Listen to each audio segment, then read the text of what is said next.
जय राम जय जय राम। कौशल नंदन राजा राम, जानकी वल्लभ सीता राम। कौशल नंदन राजा राम, जानकी वल्लभ सीता राम। श्री राम जय राम, श्री राम जय राम जय जय राम। श्री राम जय राम जय जय राम, श्री राम जय राम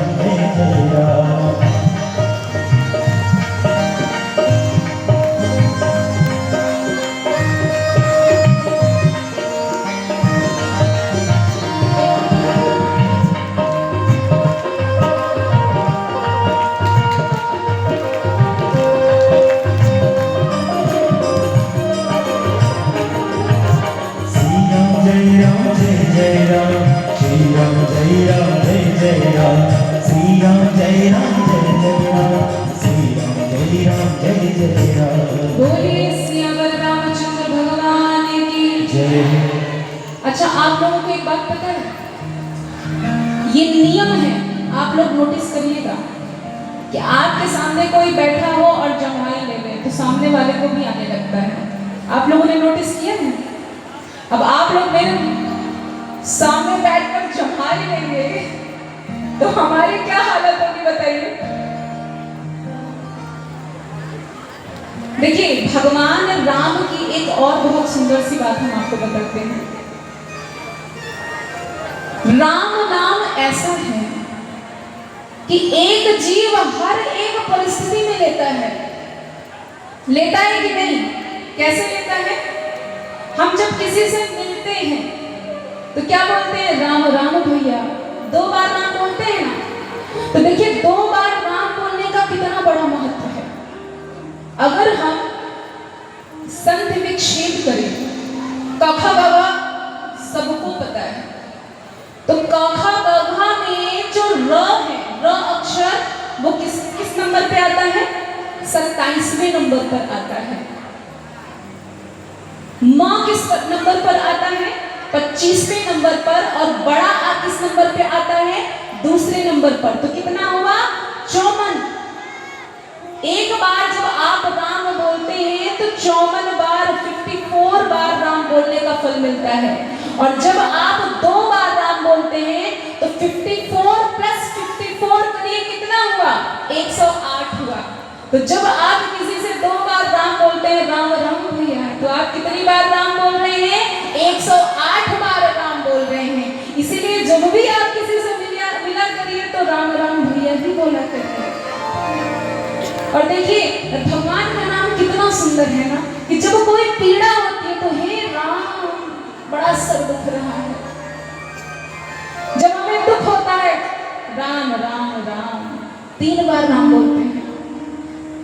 जब किसी से मिलते हैं, राम राम बोलते हैं।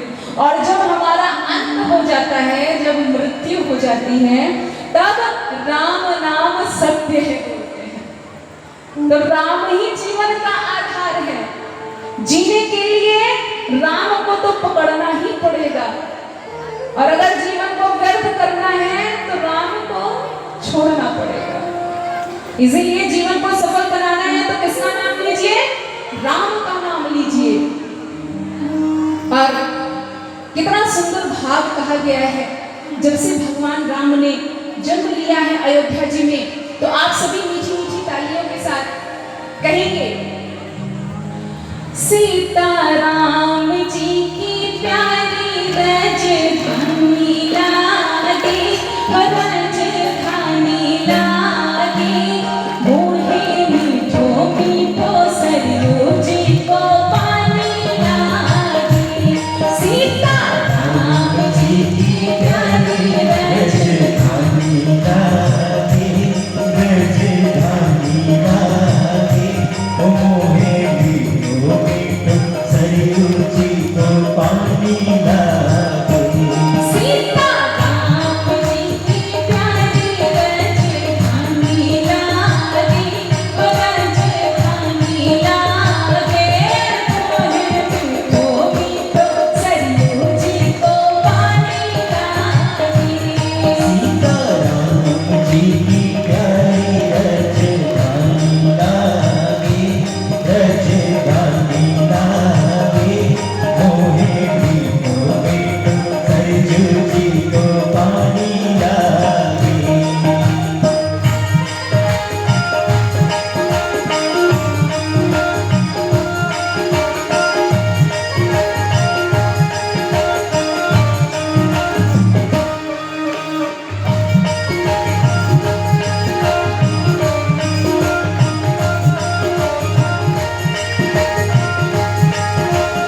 श्री राम लला सरकार की जय। श्री हनुमान गढ़ी सरकार की जय हो।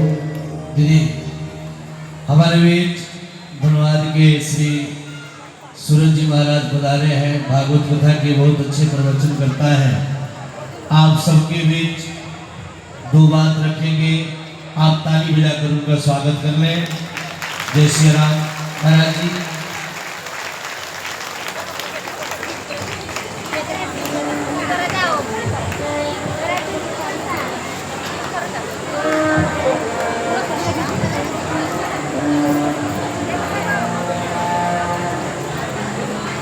हरिओम। नारायण श्री राधे राधे राधे।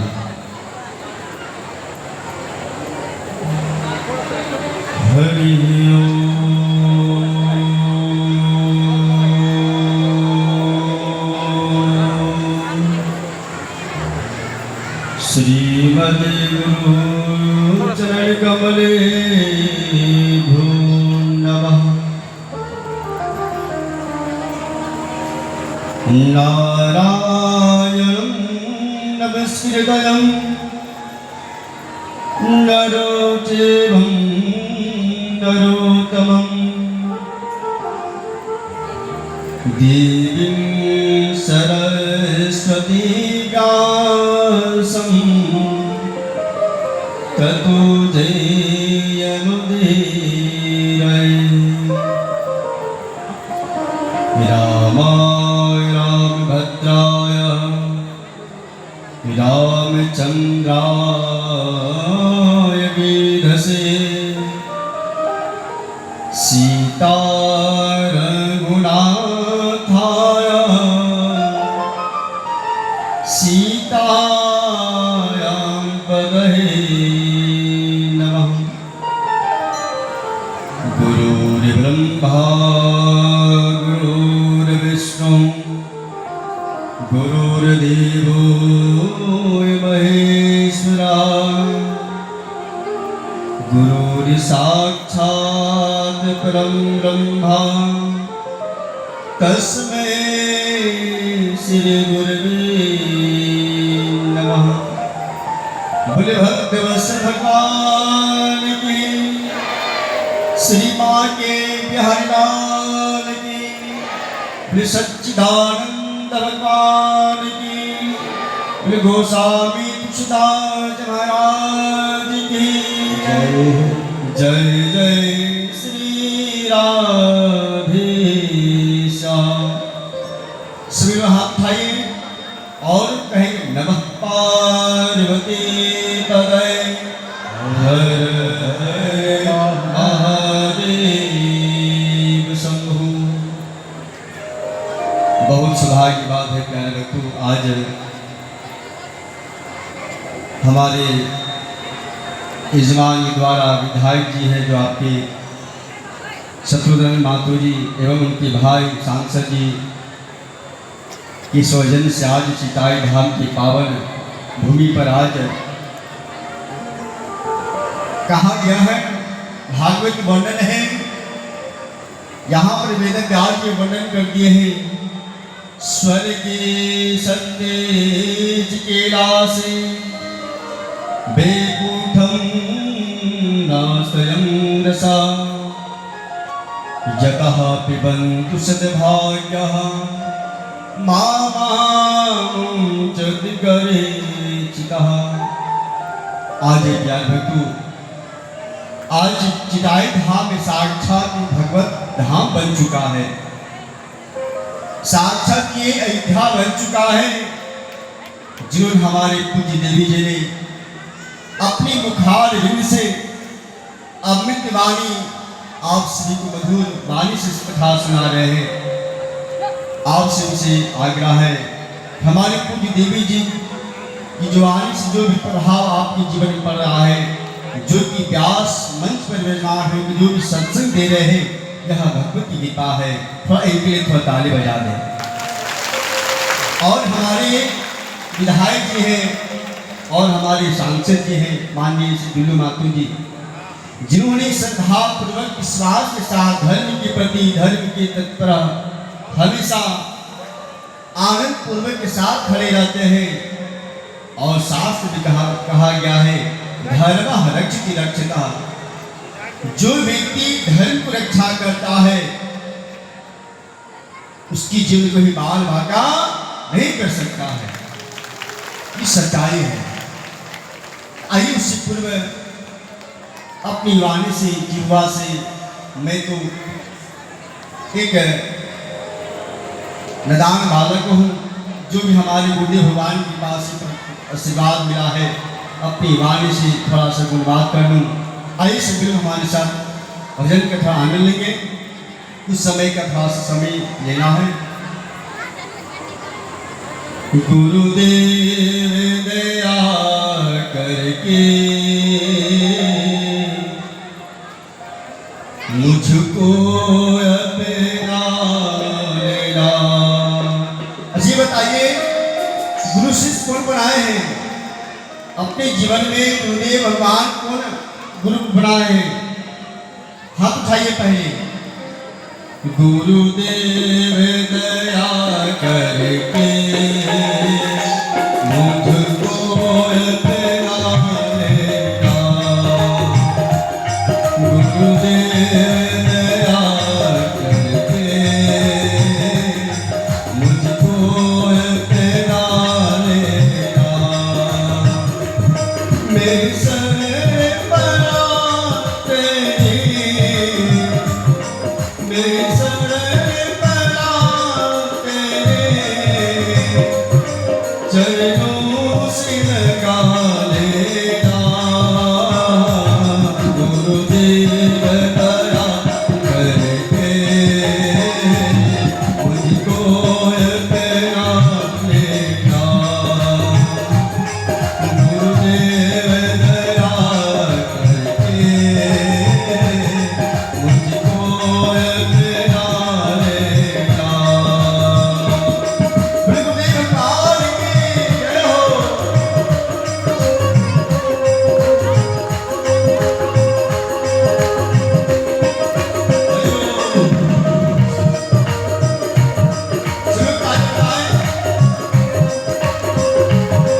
मेरी जीवन ही अधिकार माना गया, साक्षात पशु के समान माना गया है।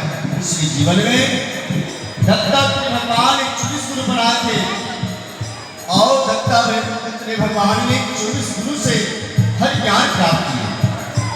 इसलिए हमें जीवन में हमेशा गुरु अवश्य है और गुरु हमेशा बनाना चाहिए।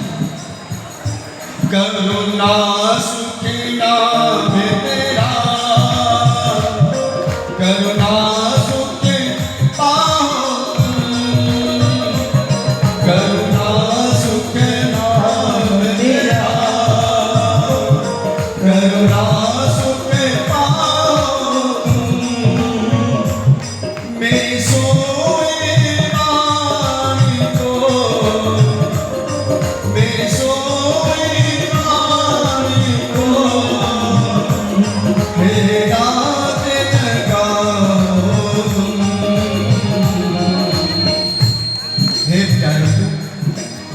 आज हमारे देवी जी जो भी अपनी वाणी से बात कर रहे हैं, जो भी गोसावी जो रचित है श्री राम कथा आप सभी करा रहे हैं। आप उसे अच्छे ढंग से अध्ययन करना और चिंतन करना, तो आपके जीवन में सफल होगा तथा श्रवण करेगा। इसलिए कहा गया है कि जीवन में हर व्यक्ति के साथ बैठकर ज्ञान प्राप्त करना चाहिए। करुणा सुखी नाम तेरा,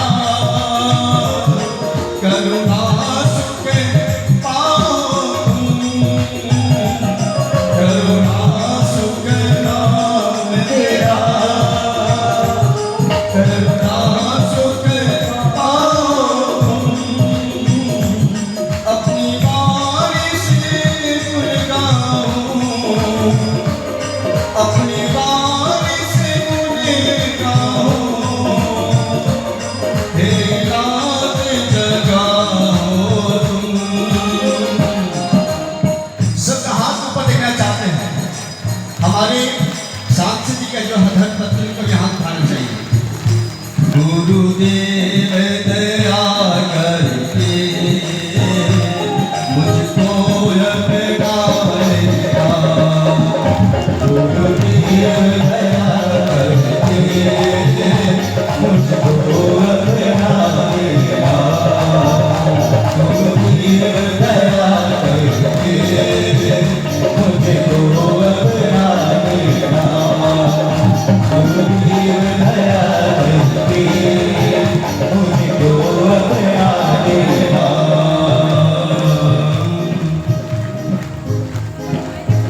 श्री राम हरे राम राम राम हरे हरे, हरे कृष्णा कृष्णा कृष्णा हरे हरे, हरे राम राम हरे हरे, हरे कृष्णा कृष्णा कृष्णा हरे हरे, राम हरे राम राम हरे हरे, हरे कृष्णा कृष्णा कृष्णा।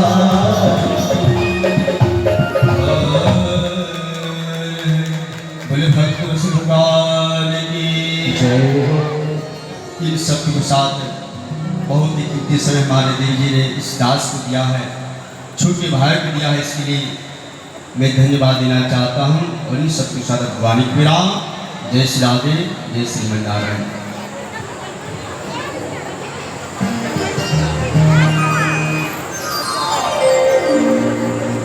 हेलो, अभी हमारे महाराज जी का स्वागत विधायक जी कर रहे हैं। आप सभी लोग ताली बजाएं।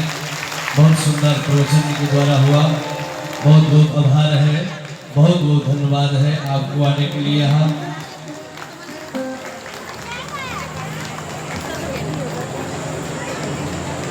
चलिए अगली प्रवचन हम लोग दीदी से सुनेंगे। सब लोग प्रवचन सुने। जय श्री राम, जय श्री राम।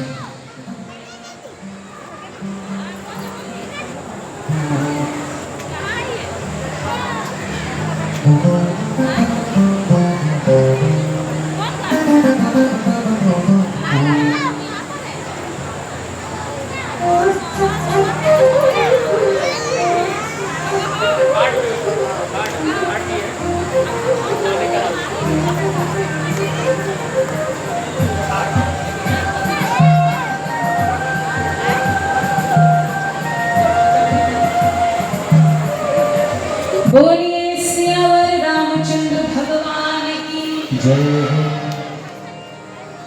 तो वशिष्ठ मुनि जी क्या कह रहे हैं? आपके सबसे बड़े पुत्र का क्या नाम है? राम, जो आनंद के समुद्र है, जो सबके हृदय में वास करते हैं, जो सुख के सागर हैं, वो है राम।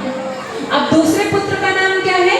विश्व भरण पोषण कर जोई, ताकर नाम भरत सोई, जाके सुमिरन तेरी को नासा, नाम शत्रुघ्न वीर प्रकाशा, नाम शत्रुघ्न वीर प्रकाशा।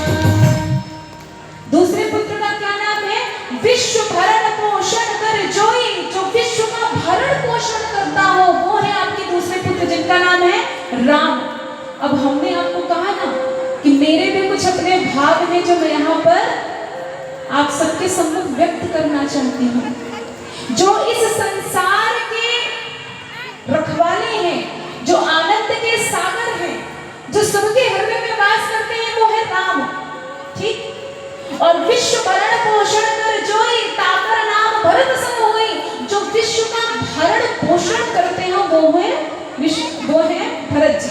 अब बताइए, विश्व का भरण पोषण कौन करता है? भगवान विष्णु ना, है ना? तो यहाँ पर ये क्यों बोला गया भरत जी के लिए कि भरत जी विश्व का भरण पोषण कर रहे हैं? राम जी के लिए क्यों नहीं बोला गया? जबकि राम जी भगवान विष्णु के अवतार हैं। तो आपको एक बात बताएं, गीता जी में बहुत सुंदर सा कहा गया है कि जब महाविष्णु, जब प्रलय आ जाता है, प्रलय के बाद जब महाविष्णु ये विचार करते हैं कि फिर से ब्रह्मांड बनाया जाए, तब महाविष्णु एक एक श्वास में असंख्य असंख्य ब्रह्मांड का निर्माण करते हैं। तो वो जो महाविष्णु है वो है मेरे राम।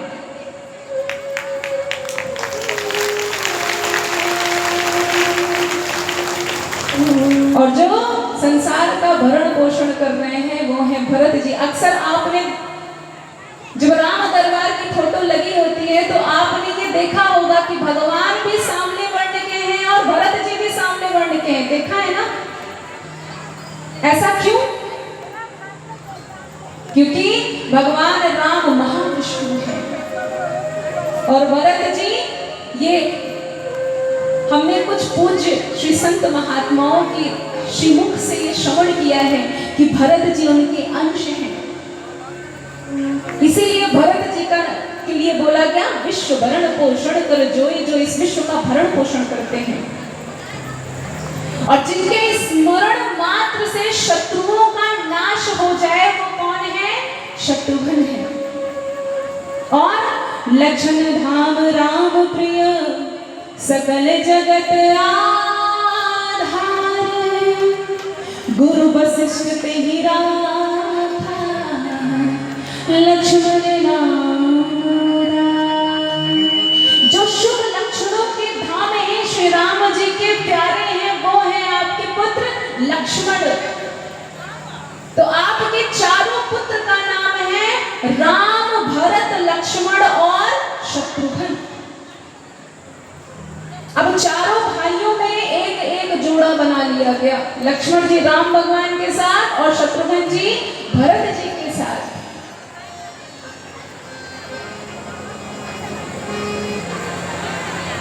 और जैसे हर बार आपने देखा होगा कि भगवान अपना रूप अपनी मां को ही दिखाएंगे। जैसे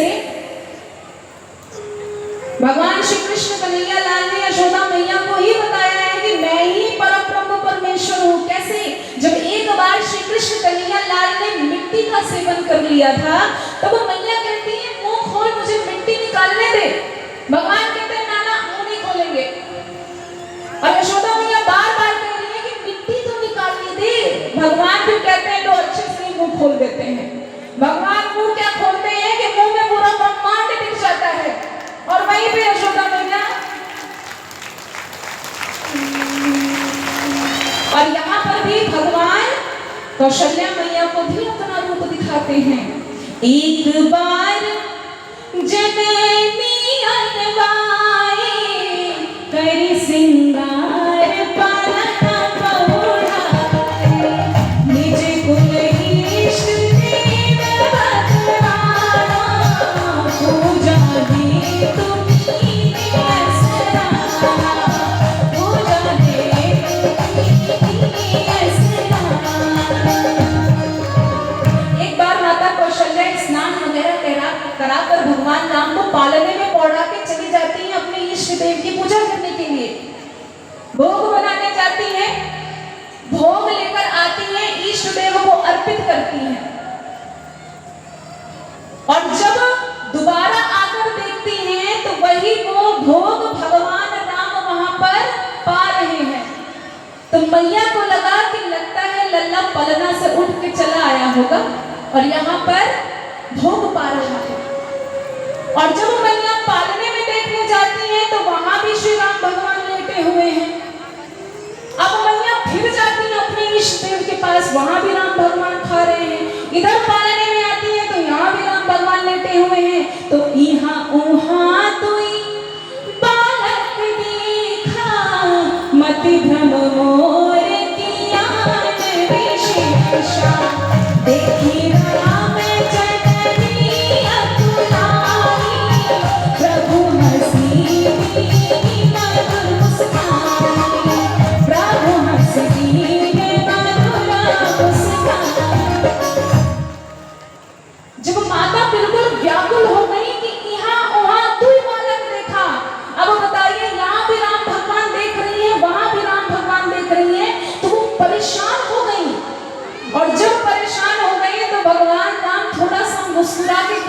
हैं कि अपना चतुर्भुज रूप दिखा देते हैं मैया को।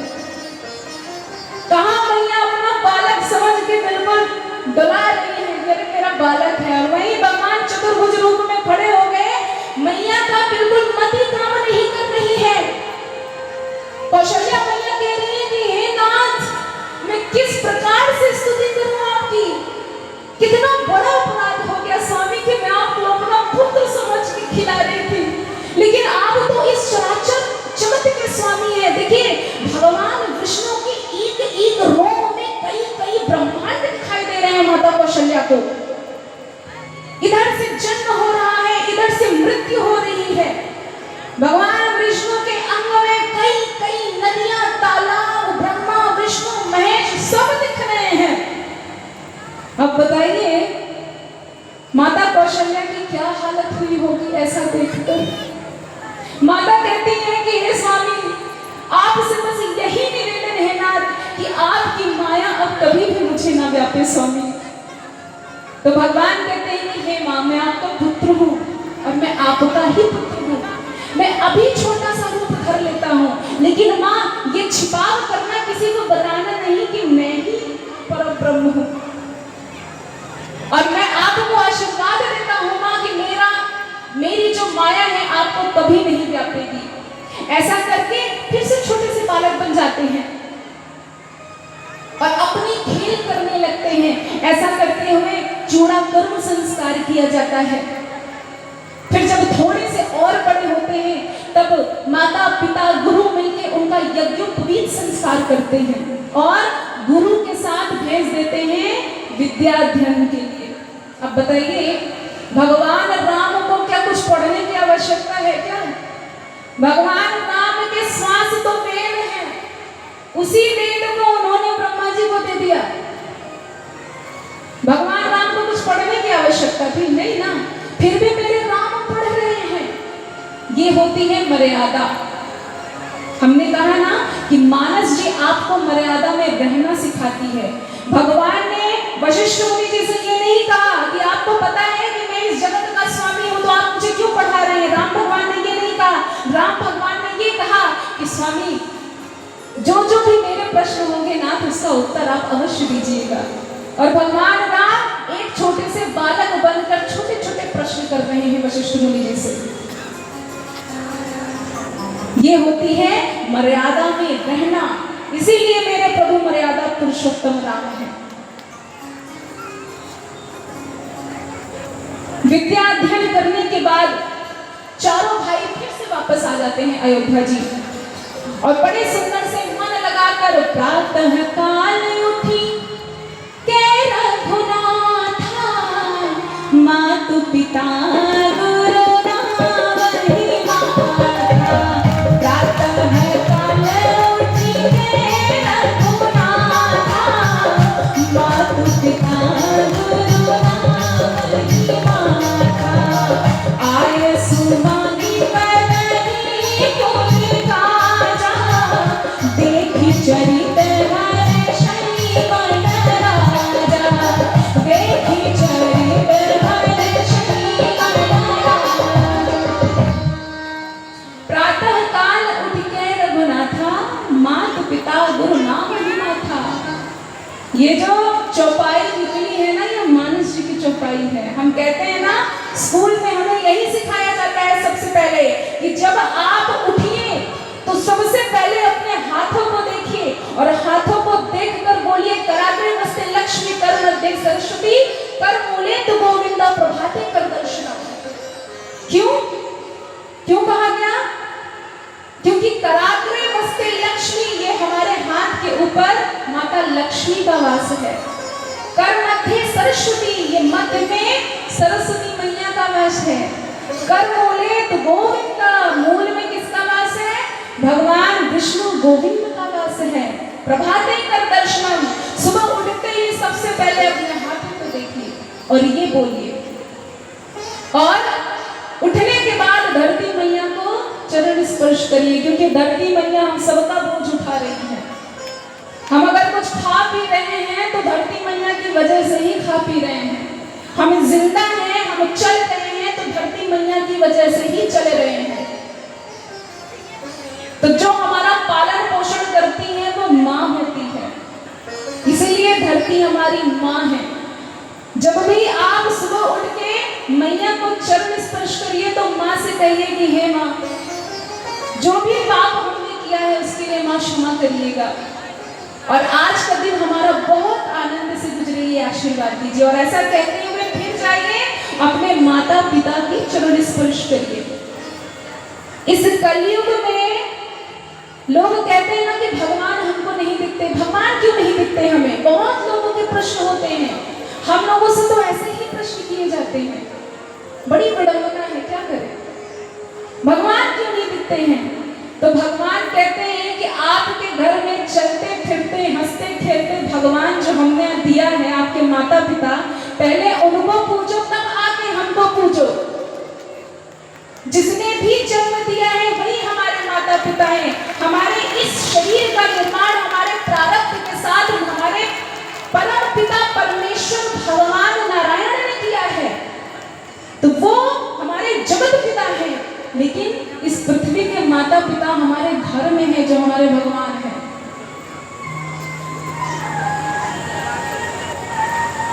पहले अपने घर वाले भगवान को प्रसन्न करिए, उनकी सेवा करिए, तब जाकर भगवान को प्रसन्न करिए।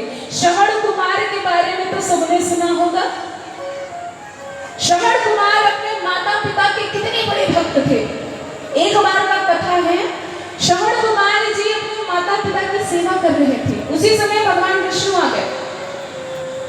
भगवान विष्णु कहते हैं कि हमें अंदर आने दो। श्रवण कुमार जी कहते हैं कि हे स्वामी, हमको क्षमा करिएगा नाथ, हम अभी अपने माता पिता की सेवा कर रहे हैं। ये जब पूर्ण हो जाएगा तब हम आपको आदर सहित लेकर आएंगे। भगवान ने कहा कि ये तो तुम्हें पता है ना कि हम भगवान हैं। तो श्रवण कुमार जी कहते हैं कि स्वामी, ये तो हमको पता है, लेकिन आपने ही ये कहा था कि इस पृथ्वी पे चलते फिरते भगवान आपके माता पिता हैं, तो पहले हम अपने घर के भगवान की सेवा कर लें, फिर आप इस पूरे ब्रह्मांड की हम सेवा करेंगे। तो भगवान ने उसी क्षण आशीर्वाद दिया था कि हे श्रवण कुमार, ये पूरा ब्रह्मांड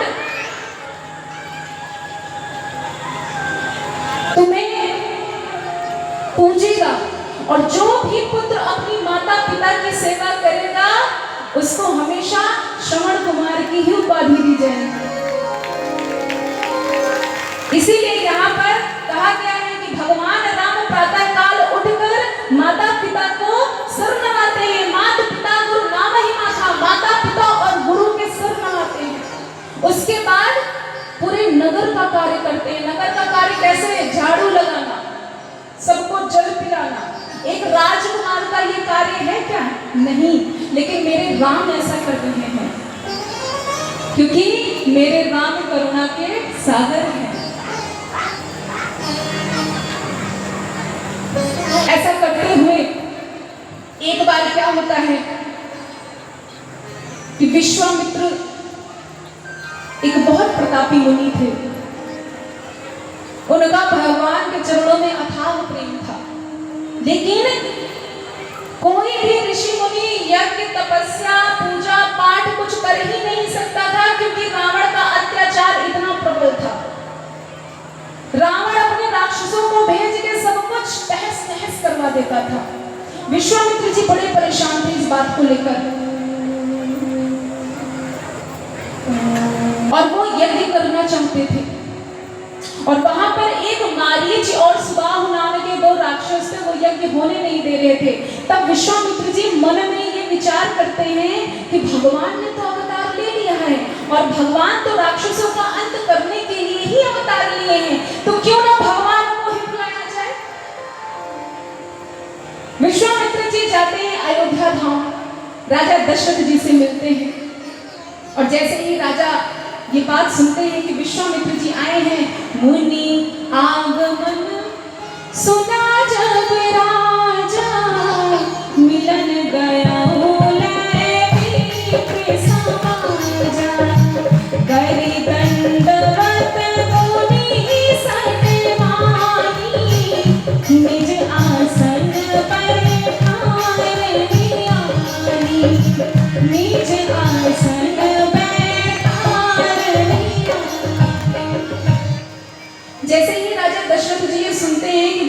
विश्वामित्र जी आ रहे हैं, सभी ऋषि मुनि को बुलाकर जाते हैं, उनको महल में लाने के लिए दंडवत करते हैं और बड़े ही आदर पूर्वक उनको महल में लाया जाता है। सेवा भाव करने के बाद दशरथ जी ये बोलते हैं कि स्वामी, मैं आपसे पूछना चाहता हूँ कि ये अचानक आप कैसे आ गए? आप इतनी जल्दी तो आते नहीं हैं, आज कैसे आना हुआ आपका? तो विश्वामित्र जी बिल्कुल भी विलंब नहीं किया, वो बोलते हैं कि हम आपके बड़े पुत्र राम को लेने आए हैं। राजा दशरथ जी बोलते हैं क्यों? तब मुनिवर कहते हैं इस कारण से कि मारीच और सुबाहु बिल्कुल तंग करके रख दिए हैं और हमें यज्ञ करना है, यज्ञ हम कर नहीं पा रहे हैं, तो हम चाहते हैं कि राम और लक्ष्मण चले और उन राक्षसों का वध कर दे। राजा दशरथ जी जैसे ही ये सुनते हैं कि राक्षसों का वध करने के लिए राम भगवान को ले जाएंगे, राजा दशरथ बिल्कुल सीने में हाथ रख के बैठ जाते हैं कि नहीं स्वामी, आप मुझसे मेरा महल मांग लीजिए, मेरा राज्य मांग लीजिए, सब कुछ मांग लीजिए, अरे प्राणों से भी प्यारा क्या होता है, आप मेरे प्राण मांग लीजिए, लेकिन मेरे राम को मुझसे मत मांगिए। राम मेरे प्राणों की भी प्राण है, मैं जीवित नहीं रहूंगा राम के बिना। राम तो वो है मेरे लिए कि बिना जल के मछली रह सकती है, बिना मणि के सांप रह सकता है, लेकिन बिना राम के मैं नहीं रह सकता हूँ। आप राम को मुझसे मत लीजिए स्वामी, और मेरे लिए तो चारों पुत्र मेरे प्राणों के भी प्राण है। लेकिन विश्वामित्र जी कहते हैं नहीं, लेंगे तो हम राम को ही। फिर वशिष्ठ मुनि जी समझाते हैं दशरथ जी को कि ये कल्याण के लिए लेकर जा रहे हैं। और एक बात और गुप्त प्रसंग है कि वशिष्ठ मुनि जी कान में बोलते हैं राजा दशरथ जी के कि जाने दो, बहू लेकर आएंगे। तो बहू सुनकर राजा दशरथ जी प्रसन्न हो जाते हैं, मान जाते हैं कि नहीं नहीं लेके जाइए आप। विश्वामित्र जी जैसे ही प्रभु श्री राम भगवान और लक्ष्मण जी को लेकर चलते हैं, सबसे पहले देखिए श्री गणेशाय नमः, राक्षसों को मारने के लिए सबसे पहले श्री गणेशाय नमः यहीं पर हो जाता है। सबसे पहला वध किसका करते हैं राम भगवान? तारका का। प्रभु मुनि के साथ जा रहे हैं, चले जाते मुनि दीने दिखाही, सुनी ताड़का क्रोध कर धाई, एक ही बाण प्राण हरि राम, दीन जानी तिहि निज पद दीना, दीन जानी तिहि निज पद दीना। जैसे ही भगवान राम आ रहे थे, ताड़का उठा के अपना अस्त्र शस्त्र भागती है उनके पास। भगवान राम सिर्फ एक बाण उठाते हैं और मारते हैं, ताड़का वहीं पर गिर जाती है। अब देखिए भगवान जिसको मार दे तो उसे तो मोक्ष मिल ही जाता है। जैसे ही ताड़का मरती है, ताड़का की आत्मा निकल के भगवान के चरणों में विलीन हो जाती है। अब भगवान कहते हैं कि जिस प्रकार से आपको यज्ञ करना हो करिए, मैं यज्ञ की रक्षा करूंगा। यज्ञ प्रारंभ होता है। मारीच और सुबाहु को यह बात पता चलती है कि यज्ञ हो रहा है। तुरंत यज्ञ को विध्वंस करने के लिए आते हैं और इधर मेरे राम बिना फल का एक बाण मारते हैं कि मारीच 100 योजन दूर जाके गिरता है और जितने राक्षस थे उनको तो लक्ष्मण जी निपटा देते हैं। ऐसे करके यज्ञ की रक्षा करते हैं। और कुछ दिन भगवान राम विश्वामित्र जी के आश्रम में रुकते हैं। अभी क्यों रुकते हैं? कितने लोग बता पाएंगे कि क्यों रुकते हैं कुछ दिन? यज्ञ की रक्षा करने के बाद तो भगवान राम को वापस अयोध्या जी में चले जाना चाहिए था, लेकिन कुछ दिन रुक रहे हैं क्योंकि राम भगवान को भी पता है कि अब यहाँ पर हमारे साथ कुछ अच्छा होने वाला है। विश्वामित्र जी कहते हैं कि हे स्वामी, चलिए आपको धनुष यज्ञ दिखाकर लाते हैं। भगवान राम कहते हैं कि हे नाथ, आप जो बोलेंगे मैं वो करूंगा। चलिए लेकर लक्ष्मण जी, श्री राम भगवान और विश्वामित्र जी और कई मुनिगण साथ में चलते हैं। कहा? जनकपुर, मिथिला। अब जाते हुए बीच में एक बहुत सुंदर सा कुटिया दिखती है। इतनी सुंदर कुटिया थी, लेकिन उसमें सिर्फ जानवर इधर उधर घूम रहे थे, बड़े बड़े घास हो गए थे। भगवान राम पूछते हैं कि स्वामी कुटिया तो बड़ी सुंदर है, लेकिन इसकी दुर्दशा कैसे हो गई है, और वो इतना बड़ा शिला कैसे रखा हुआ है? क्या मेरे नाथ को नहीं पता कि शिला कौन है? मेरे नाथ को सब पता है, लेकिन मेरे प्रभु लीला कर रहे हैं। लीला पुरुषोत्तम सिर्फ भगवान श्री कृष्ण ही नहीं है, लीला पुरुषोत्तम मेरे राम भी हैं। दोनों लीला पुरुषोत्तम हैं। यहाँ पर प्रभु लीला करते हुए पूछ रहे हैं कि वो बड़ी सी शिला किसकी रखी हुई है। अब आप लोगों में से मुझे ये बताइए कि कितने लोगों को पता है कि वो शिला क्या थी? हाथ उठा के बताइए। कितने लोग जानते हैं कि वो शिला क्या थी? बोलिए सियावर रामचंद्र भगवान की जय। सबको सुनाई दे रही है मेरी आवाज? तो अब मुझे हाथ उठा के बताएंगे कि कितने लोगों को पता है कि वो शिला क्या थी?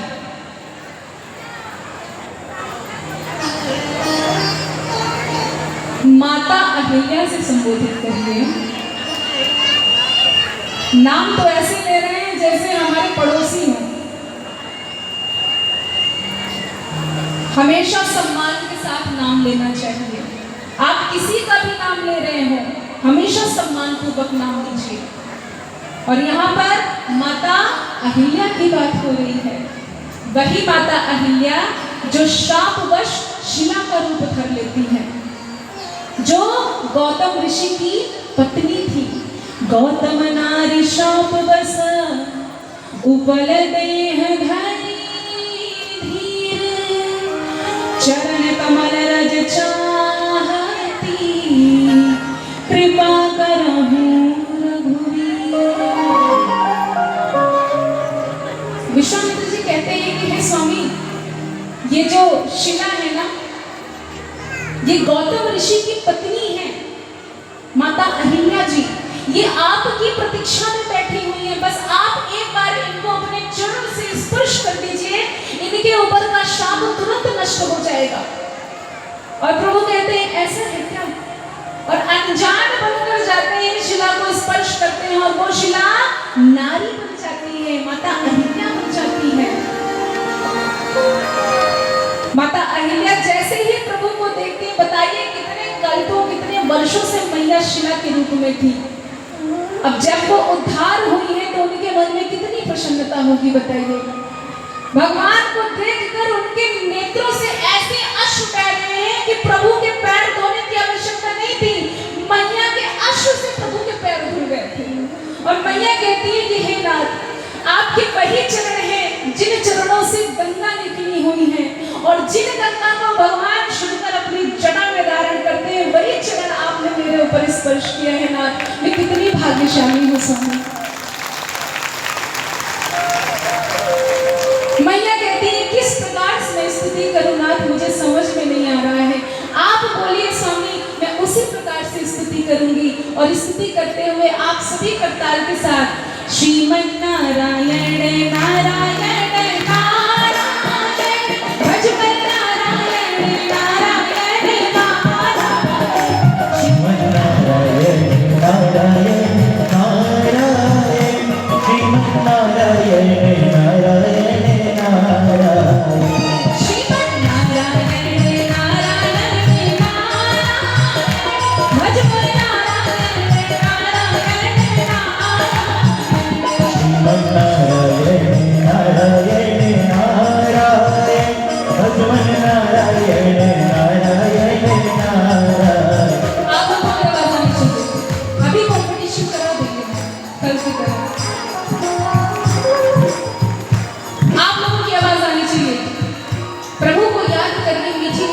बजा के। आपके पास इतना अच्छा अवसर मिला है कि जब तक आप यहाँ बैठ रहे हैं, राम नाम में बिल्कुल डूब जा रहे हैं, लेकिन मुख से आप कंजूसी कर रहे हैं, और यही मुख है जो राम राम बुलवा कर आपको भव सागर से पार उतार देगा। तो कंजूसी किस बात की? आपकी आवाज आनी चाहिए, श्रीमन नारायण भजमन, श्रीमन नारायण भजमन, श्रीमन नारायण नारायण नारायण भगवान नारायण नारायण। श्रीमन नारायण नारायण नारायण भजमन नारायण नारायण नारायण ओ भजमन नारायण नारायण नारायण, ओ भजमन नारायण नारायण नारायण ओ भजमन नारायण नारायण नारायण।